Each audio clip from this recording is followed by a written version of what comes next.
Hello friends, అందరికీ కృష్ణాష్టమి శుభాకాంక్షలు. ఈరోజు మన కన్నయ్య పుట్టినరోజు కదా. నేను కన్నయ్య కోసం తులసి దళాలు, పూలు, గులాబీలు, చామంతులు తీసుకొచ్చానండి. కన్నయ్యని అలంకరిద్దామని. మన కన్నయ్య పుట్టినరోజు చక్కగా అలంకరించి కన్నయ్యకి నైవేద్యం దీపారాధన చేస్తే చాలా మంచిదండి. నైవేద్యం కోసం నేను సేమియా కేసరి కూడా చేస్తాను. ఈరోజు చూసేయండి. తులసి దళాలతో మనం కన్నయ్యకి అలంకరిస్తే చాలా మంచిది. ఈరోజు నేను మాల కూడా కట్టేశాను. చూసారా, తులసి దళాలతో కట్టేశాను. నా దగ్గర చిన్ని కృష్ణయ్య ఉన్నాడు. చిన్ని కృష్ణయ్యకి నేను అలంకరణ చేస్తున్నాను. చామంతులు, గులాబీలు, తులసి దళాలతో నేను చక్కగా అలంకరించానండి. అలాగే నేను నైవేద్యం కోసం సేమియా కేసరి కూడా చేస్తున్నాను.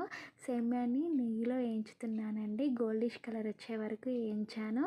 కొన్ని వాటర్ వేసాను. ఈ వాటర్లో కొంచెం ఉడికిన తర్వాత ఇందులో షుగర్ వేసాను.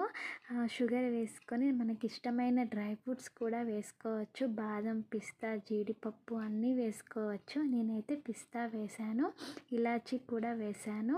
ఇలా దగ్గర పడే వరకు కలుపుకోవాలండి. చక్కగా మెత్తగా అయిపోతుంది.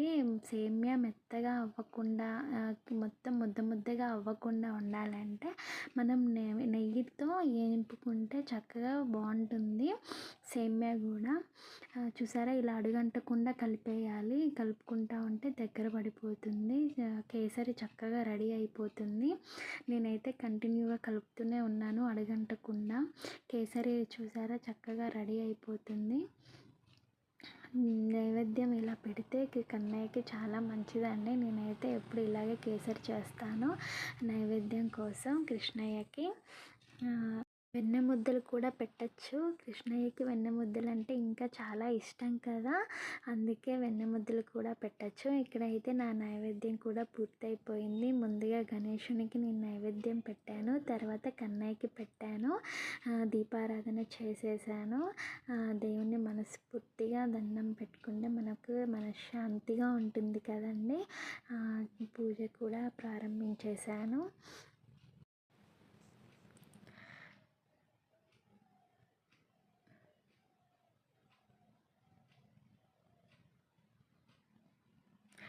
ముందుగా మనం గణేశునికి దీపారాధన చేసిన తర్వాతే మనం తర్వాత దేవుళ్ళకి కూడా దీపారాధన చేస్తాము కదా, ఏ పూజకైనా కానీ. హారతి ఇస్తున్నాను నేను కన్నయ్యకి. నా పూజ అయితే పూర్తయిపోయిందండి. కన్నయ్యకి ఈరోజు పుట్టినరోజు శుభాకాంక్షలు. థ్యాంక్స్ ఫర్ వాచింగ్ అండి.